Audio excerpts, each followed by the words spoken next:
People often think respect arrives with loud applause, but sometimes it begins with silence. The alarm continued for another 10 seconds before building management shut it off, replacing panic with controlled procedure. A maintenance supervisor in a gray uniform hurried past carrying a diagnostic tablet. Two security officers blocked access to the elevator bank with calm professional voices. Everything became organized again, predictable again, except Jonathan Reeves was still standing exactly where he had stopped. His schedule was already 6 minutes behind. Normally that alone would have irritated him. Instead, he found himself looking at the young woman, holding two breakfast plates like nothing extraordinary had just happened. Emily shifted her weight slightly. Not proud, not nervous, just waiting for the moment to pass so she could continue working. Jonathan finally spoke. "How did you know?" His voice was not accusing. It was precise, analytical, the way he asked questions during executive meetings. Emily hesitated, not because she did not have an answer, because she was deciding how much of it to give. "The sound changed," she said. Jonathan frowned slightly.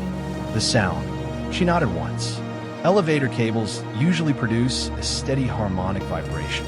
This one was uneven, like tension was building somewhere it should not. The maintenance supervisor turned his head. "That is exactly what we are checking right now." Emily gave a small, polite nod, as if she had just confirmed the weather forecast. Jonathan studied her more carefully now. Her posture was straight, her tone calm. No attempt to impress him, no attempt to extend the conversation. Just facts. "Are you an engineer?" he asked. Emily gave the smallest, almost smile. "Not officially." That answer stayed in the air longer than either of them expected. Jonathan noticed details he would normally filter out. The way she held the plates, perfectly balanced without looking down. The faint outline of old textbook notes visible through the thin fabric of her tote bag resting near the cafe counter. A pen clipped to her apron that looked more like something a student would use than a server. "What does not officially mean?" he asked. Emily glanced toward the table, still waiting for their breakfast. "Duty first, personal history later. It means life got expensive," she said quietly. "Tuition is about $40,000 a year. Rent in this city does not wait for degrees." Jonathan did not reply immediately. He understood numbers. He understood trade-offs. What he did not understand was how someone who could hear mechanical failure in a 60-story building was carrying breakfast burritos for $11 an hour. "What school?" he asked. "Massachusetts Institute of Technology," she answered simply. No emphasis, no pride, just truth. For the first time that morning, Jonathan Reeves had absolutely nothing prepared to say. A notification buzzed on his phone reminding him about the 8:30 investor call. He ignored it. Emily gently set the plates down at the waiting table. "Your breakfast," she said kindly. Then she turned back toward Jonathan. "You should probably take elevator D. That one sounds normal." It was not a joke. She was completely serious. Jonathan almost laughed. Not because it was funny, because it was the first time someone had spoken to him without any awareness of who he was supposed to be. "Emily," he said, reading her name tag for the first time. She paused. "Yes, thank you." She nodded once. "You are welcome." Then she walked away. No hesitation, no attempt to continue the moment. Just quiet competence returning to work. Jonathan watched her disappear into the morning crowd of people who would never know what she had just prevented. And for the first time in years, he found himself wondering how many other invisible people were holding up the world without anyone noticing. The rest of the morning continued as if nothing unusual had happened, but Jonathan Reeves noticed something he had not paid attention to in years. Patterns, not in markets, not in data, in people. From the glass wall of his corner office on the 42nd floor, he could see the lobby far below. People moving like currents in a river. Executives walking fast. Assistants checking phones. Security standing still.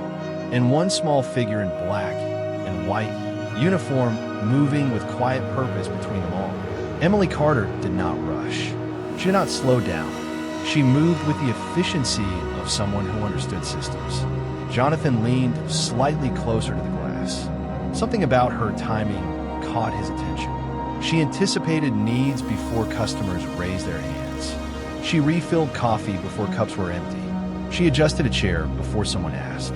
That was not service training. That was operational awareness. His assistant, Daniel, knocked softly before entering. Your investors are asking if you are still joining the 9 o'clock call. Jonathan did not turn. Reschedule for 9:30. Daniel hesitated. That almost never happened. Is everything all right? Jonathan finally looked away from the window. Daniel, how many people work in this building? Daniel blinked. Approximately 3,000, including retail and service staff. Jonathan nodded slowly. How many of them do we actually see? Daniel did not have an answer. Down in the lobby, Emily finished wiping a table and walked toward the employee lockers near the back corridor. She opened a narrow metal door and placed her bag inside. For a moment, Jonathan lost sight of her. Then she stepped aside, and the locker remained slightly open. Inside, just visible from the angle of the office tower above, was a thick notebook. Not decorative, not casual. Dense pages filled with diagrams, mechanical sketches, load calculations written in careful handwriting. Jonathan straightened. Daniel, he said quietly, find out everything you can about an employee named Emily Carter. She works at the ground floor cafe. Daniel nodded automatically. Understood. Jonathan added one more sentence. Do not make it obvious. Daniel almost smiled. That part was unnecessary. Back in the locker hallway, Emily closed the metal door and tied her apron again. Another shift. Another 8 hours. 12,000 steps by the end of the day, according to the old fitness watch she still wore, even though the glass was slightly cracked. She checked the time. 9:05. Her lips moved silently, as if reviewing numbers only she could see. Debt remaining. Hours needed. Months left. Then she pushed the thoughts aside and walked back into the lobby light. 30 minutes later, Jonathan entered the cafe area again. Not for coffee. He already had a private machine upstairs that made better espresso than anything sold downstairs. He walked in because curiosity was something he had built his entire life on. Emily approached with professional calm. Good morning again. Would you like your usual? Jonathan almost asked how she knew. Then he realized she probably remembered everything. Black coffee, he said. She nodded. 12 ounces. No question. No mistake. As she poured the coffee, he noticed something else. A small faded sticker on the inside cover of her order pad. Massachusetts Institute of Technology. Department of Mechanical Engineering. Not displayed. Not shown. Just there. Like a quiet reminder to herself. Jonathan accepted the cup, but did not drink. Emily, he said. She looked up. Calm. Attentive. Yes. I think you, and I need to have a longer conversation. She considered that for exactly 1 second. Then she answered with the same calm honesty she had shown all morning. I am on shift until 4:30. After that I am free. No excitement. No assumption. Just information. Jonathan nodded slowly. For the first time in a very long time, he was not interested in what someone could do for his company. He was interested in what had forced someone brilliant to disappear in a plain sight. Some conversations change your future long before you realize they have started. At 4:30 in the afternoon, the lobby looked different. The morning rush had disappeared. The air felt slower. Sunlight stretched across the marble floor in long golden lines from the west-facing glass. Emily untied her apron in the employee hallway with the same quiet routine she followed every day. Fold. Smooth. Place inside locker. No wasted motion. No drama. Just discipline. She changed into a simple gray sweater and dark jeans. Practical. Clean.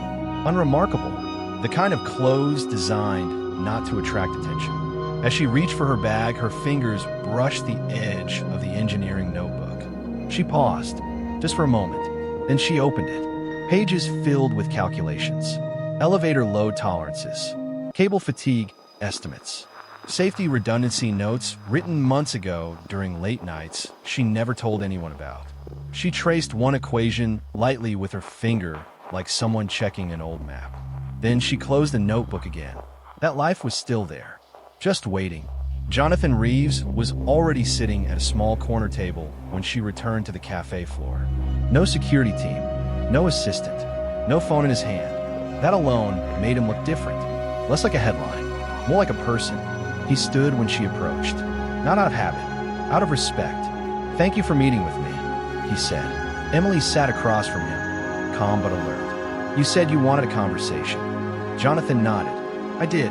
A server placed 2 glasses of water on the table and left. Neither of them touched the glasses. Jonathan studied her carefully, not like an executive evaluating a candidate, more like someone trying to solve a puzzle he did not expect to find. "Why did you leave school?" he asked. Direct. No small talk. Emily did not look away. "My father became sick during my 3rd year." Her voice stayed steady. "Neurological condition. Progressive. Insurance covered part of it. Not enough." Jonathan listened without interrupting. She continued. "I tried working part-time, then full-time.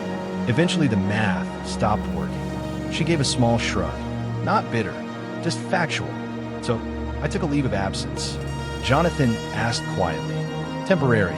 Emily gave a small, almost amused smile. "Everything is temporary if you wait long enough." Jonathan understood that answer more than she realized. "Do you plan to go back?" She answered immediately. "Yes. No hositashchen. No doubt. Just certainty. I just need time." Jonathan nodded slowly. "How much time?" Emily did not guess. She calculated. "About 18 months, if nothing unexpected happens." Jonathan almost smiled at that phrasing. Nothing unexpected. This morning had proven how unreliable that assumption could be. "Emily," he said carefully, "most people would have asked for something after what happened this morning." She tilted her head slightly. "Asked for what?" "Money. Opportunity. A recommendation." Emily considered that, then shook her head slightly. "I did not stop you because you are important." She met his eyes directly. "I stopped you because it was the right thing to do." That answer stayed between them like something solid. Jonathan leaned back slightly. For the first time in a long time, he felt like he was not the most grounded person at the table. "Do you know who I am?" he asked. Emily nodded once. "Yes." And that did not change her decision. No performance. No hositashchen. Just truth. Jonathan exhaled slowly. Then he said something he almost never said to anyone. "I respect that." Emily gave a small, polite nod. No reaction beyond that. Respect to her was not currency. It was simply how people should behave. Outside the cafe windows, the evening crowd began forming. Another day ending. Another beginning waiting somewhere neither of them could see yet. Opportunity rarely arrives with noise. Sometimes it arrives disguised as a simple question. Jonathan Reeves did not speak for several seconds after Emily finished talking. People usually filled silence around him with explanations, proposals, or nervous words. Emily did none of those things. She simply waited, calm, present, certain of who she was even without a title. Jonathan finally reached into the inside pocket of his suit jacket. Emily noticed the movement, but did not change her posture.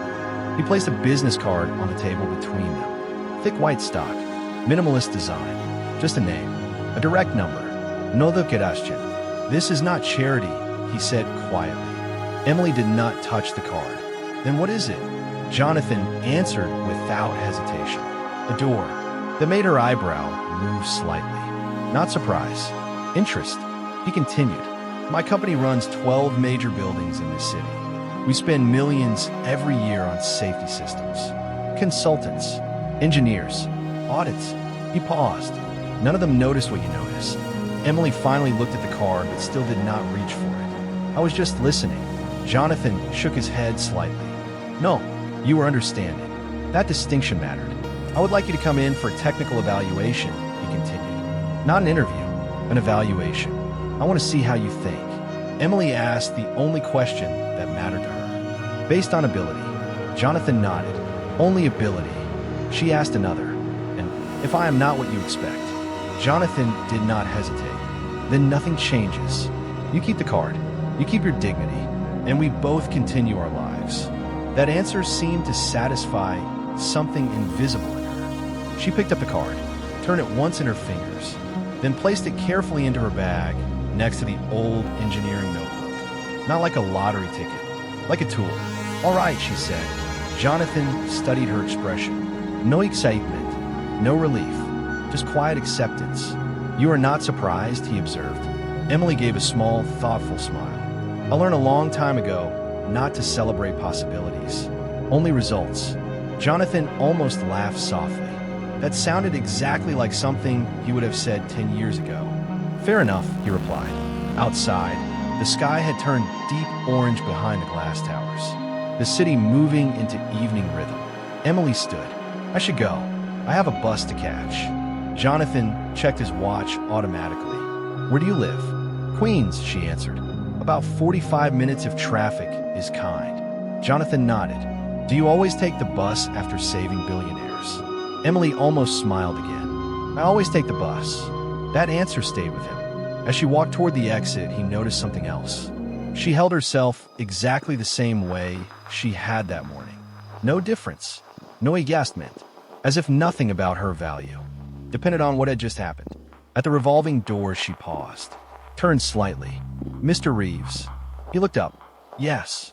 You should have your maintenance team check the secondary tension sensors on that elevator system. She said it like someone mentioning the weather. If one cable showed fatigue, the others might be close. Jonathan nodded slowly. I will. She gave a small nod back. Then she stepped into the moving doors and disappeared into the evening crowd. Jonathan remained seated for a moment longer. Then he took out his phone and sent one short message to his head of engineering. Schedule a full diagnostic review of all vertical transport systems. Priority level 1. After sending it, he looked once more toward the street where Emily had vanished into ordinary life. And for the first time that day, he realized something simple. Some people carry extraordinary knowledge. Some people carry extraordinary power. But the rarest people carry both and still choose humility. Hard work does not end when the opportunity appears. Sometimes that is when the real test begins. The next morning, Emily Carter woke before sunrise in her small one-bedroom apartment in Queens. 600 square feet. Second floor. Radiator heat that clicked loudly every winter. A narrow kitchen where the coffee maker sat beside a stack of engineering textbooks she refused to sell even when money was tight. She poured herself a simple cup of coffee and opened her notebook at the small wooden table by the window. Outside, delivery trucks rumbled through the street. A neighbor walked a golden retriever. Ordinary life, continuing like it always did. Emily flipped to a clean page and began writing. Elevator failure scenarios. Cable load distribution. Emergency braking tolerances. Not because anyone asked her to, because preparation was something nobody could take away from her. Across the river in Manhattan, Jonathan Reeves was already in his office reviewing a report from his engineering division. The subject line read, Full elevator system diagnostic preliminary findings. He read silently. Minor cable stress indicators. Sensor calibration drift. Nothing critical yet, but enough to confirm her instincts had not been luck. He closed the report and looked out over the skyline. Talent was everywhere, but awareness like that was rare. His phone buzzed. Daniel again. Background report on Emily Carter is complete. Jonathan did not sit down. Tell me. Daniel read carefully. Massachusetts Institute of Technology Mechanical Engineering Program. Top 15% of her class. Academic leave 3 years ago. No disciplinary record. No legal issues. Employment history shows consistent service work since withdrawal. Jonathan asked one more question. Recommendations.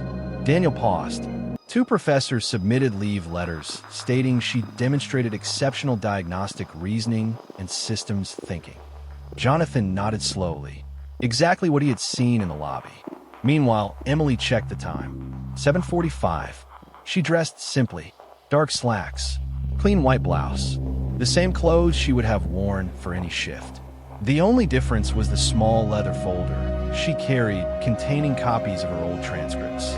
Not to impress anyone, just in case proof mattered.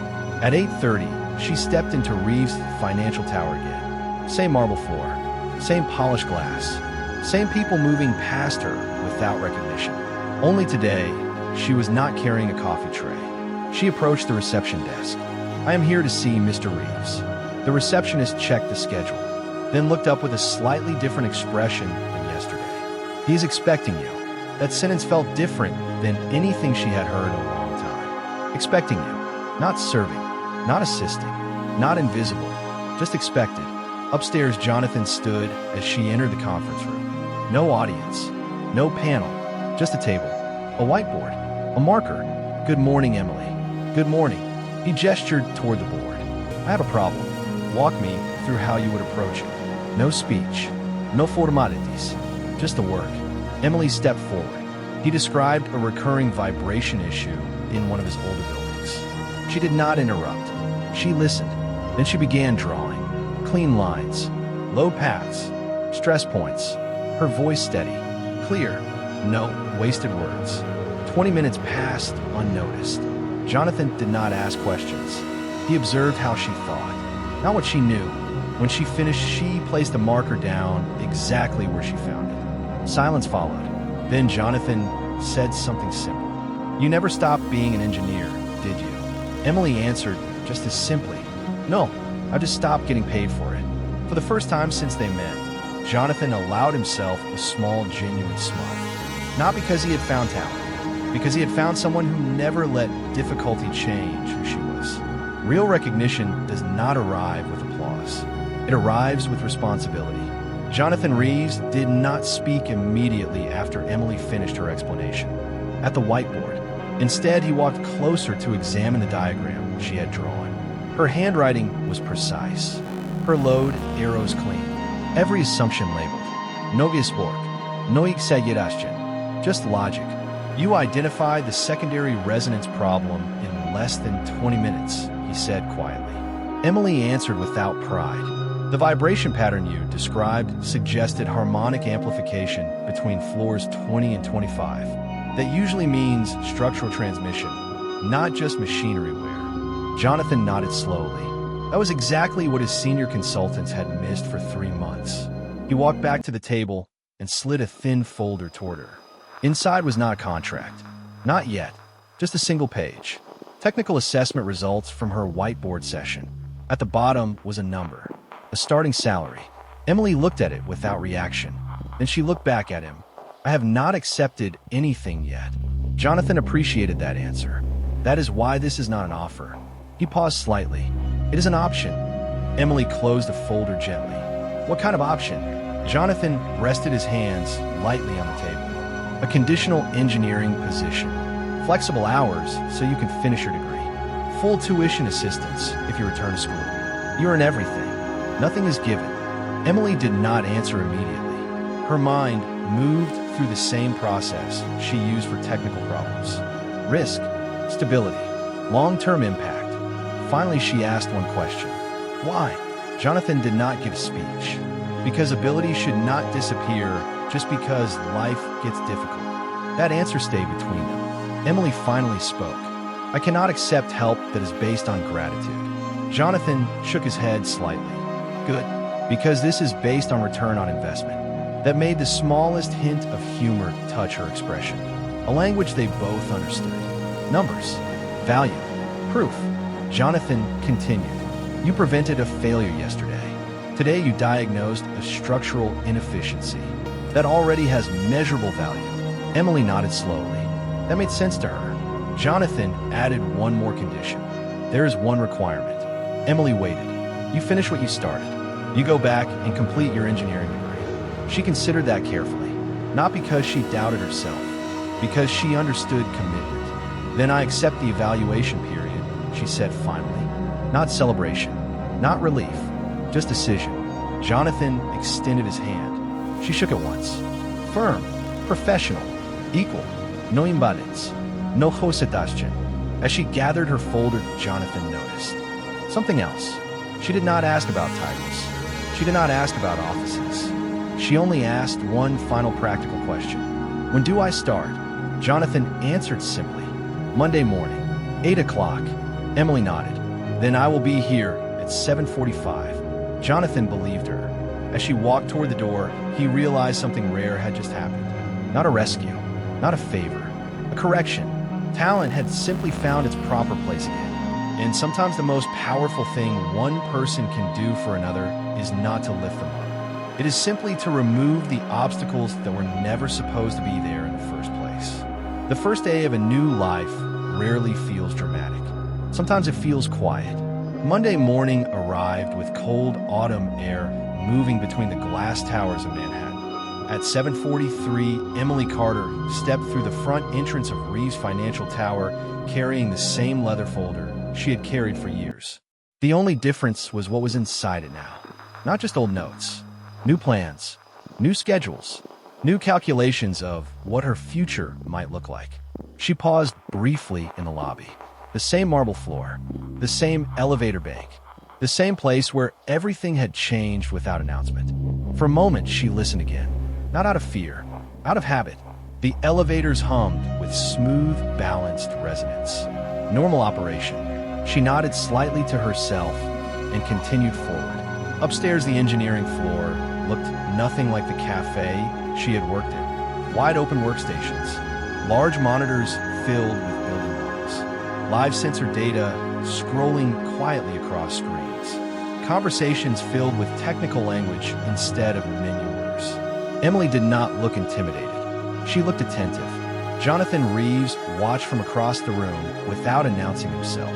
He wanted to see something simple, whether she would try to impress people or whether she would simply begin working. She chose the second. Her temporary desk held only a laptop, a legal pad, and a company access badge with her name printed in simple black letters. No title yet, just Emily Carter. She sat, logged in, reviewed the elevator diagnostics Jonathan had assigned. Within minutes, she began writing observations. Not dramatic discoveries, small corrections, sensor lag tolerance, maintenance cycle optimization. Questions nobody had bothered to ask because everything had been working well enough. At 9:15, one of the senior engineers approached her desk. Mark Delaney, 20 years of experience, protective of his territory, curious about the new hire. "You are the cafe engineer," he said with a polite half-smile. Emily did not react to the label. "I'm Emily." He appreciated that answer. "What do you see in the Reeves Tower system?" Emily turned her screen slightly so he could see. "Your vertical transport maintenance schedule assumes equal wear distribution, but traffic density data suggests otherwise." She pointed calmly. "Elevators 2 and 4 carry 30% more load during peak hours. They should rotate priority cycles." Mark studied the screen, then nodded slowly. She was right. Not flashy, not theoretical, practical improvement. "Good catch," he admitted. Emily simply nodded and continued working. No celebración, no performance, just contribution. Around noon, Jonathan walked past her desk. "How was your first day?" Emily answered honestly. "There's a lot to learn." Jonathan appreciated that answer more than confidence. "And what have you learned so far?" She answered without looking up from the data. "Most systems do not fail because they are weak. They fail because small warnings get ignored." Jonathan stopped walking. That sentence stayed with him. Later that afternoon, as employees packed their bags, Emily remained at her desk reviewing one last report. Not because anyone asked her to stay, because she believed unfinished work should not wait. At 5:12, she finally shut down her screen. As she walked toward the elevator, she noticed something different. People were nodding to her now, not because of her past, because of her presence. She stepped into the elevator calmly, this time without warning anyone. The doors closed smoothly. The ride was quiet, stable, predictable, as systems should be. And for the first time in years, Emily Carter was not riding between floors wondering where she belonged. She was moving exactly where she was meant to be. Success does not always announce itself with headlines. Sometimes it shows up in the quiet proof that you did not give up. 3 months later, winter settled over New York City with cold wind moving through the avenues and early darkness falling across the glass towers. Inside Reeves Financial Tower, the engineering department had begun implementing a new predictive maintenance model, a model built from dozens of small improvements, many of them coming from one quiet engineer who never tried to take credit. Emily Carter now carried a different access badge, still simple, still clean, but now it read Junior Systems Engineer. She arrived every morning at 7:45 exactly as she promised. Not because anyone required it, because she required it from herself. Her schedule was not easy. Engineering work during the day, evening classes 3 nights a week back at Massachusetts Institute of Technology, through a remote completion program. Homework after 10 at night. Coffee sometimes reheated twice. Sleep sometimes shorter than she wanted. But progress rarely comes from comfort. One afternoon, Jonathan Reeves stood again near the same glass window where months earlier he had first noticed her moving through the lobby below. Daniel stood beside him reviewing quarterly reports. The predictive maintenance savings alone are approaching $2.3 million annually, Daniel said. Jonathan nodded slightly. In failure risk reduction, Daniel checked his tablet, down 18% across primary systems. Jonathan did not say anything for a moment. Then he asked something different. How is Emily performing? Daniel allowed himself a small professional smile. Consistently among the top analytical performers. No complaints, no missed deadlines, no special requests. Jonathan nodded once. Exactly what he expected. Later that day, Emily received a small envelope placed quietly on her desk. No announcement, no meeting. Inside was a short letter. Tuition assistance confirmation for her final academic year. Signed simply Jonathan Reeves. At the bottom was one handwritten sentence. Earned, not given. Emily read it once, then placed it carefully inside her notebook between old calculations and new plans. No tears, no dramatic reaction, just a quiet moment where effort met opportunity. That evening, as she left the building, she passed the same elevator bank where everything had begun. A young intern rushed past her toward one of the elevators while reading messages on his phone. Emily paused for half a second, not because anything was wrong, just because awareness had become part of who she was. Everything sounded normal. She continued walking. Outside, cold air filled her lungs. The city lights reflected off fresh snow beginning to fall in small, quiet pieces. She waited at the crosswalk with dozens of strangers, all moving toward their own futures. A message appeared on her phone. Final semester registration approved. Expected graduation date, May 15th. Emily read it once, then placed the phone back in her pocket. No celebration, just confirmation. As the walk signal changed, she stepped forward with everyone else. One more person in the crowd, one more story nobody would notice. But sometimes the most important victories are not the ones the world sees. Sometimes they're the ones where a person refuses to become smaller than their potential. And sometimes all it takes to change a life is one moment when someone chooses to listen. And one moment when someone chooses to speak.